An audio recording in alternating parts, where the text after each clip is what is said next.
Hello, my name's Katie Hanson and I'm a family solicitor at VWV. I advise clients on divorce, finances and also matters concerning children. I also advise on injunctions including non-molestation orders and occupation orders. So I think the short answer is no, you don't necessarily need a court order. Where you would ask a court for an order would typically be where you can't reach an agreement between parents, or otherwise if it's in the child's best interests to have a court order. Now, some parents would benefit from having a written agreement in place, which is understandable. So you might want to consider something like a parenting plan.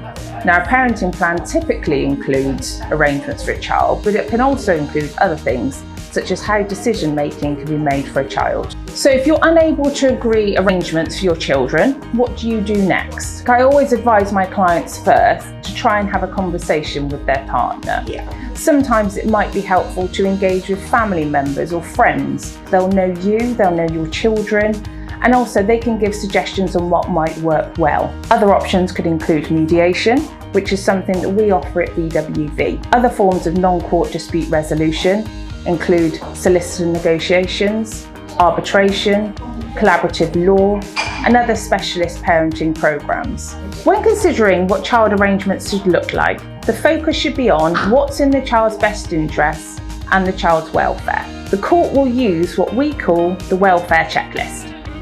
Items on this list include, depending on the age and understanding of the child, their wishes and feelings, physical, emotional and educational need, the likely effect of a change in circumstance, any harm the child has suffered, or their age, sex or background. So, what types of orders can a court make?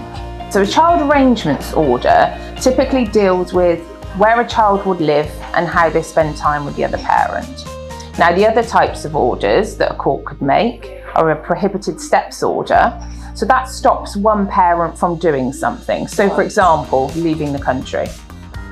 The final order a court could make is a specific issue order, which, as the name would suggest, deals with a specific issue.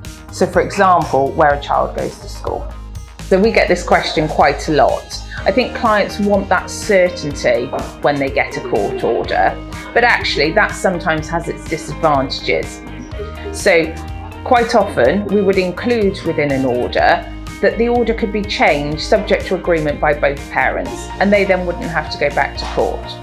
Now, if one parent does want to change something and the other parent doesn't agree, then of course they could reconsider this through non-court dispute resolution, or otherwise they may have to return to court.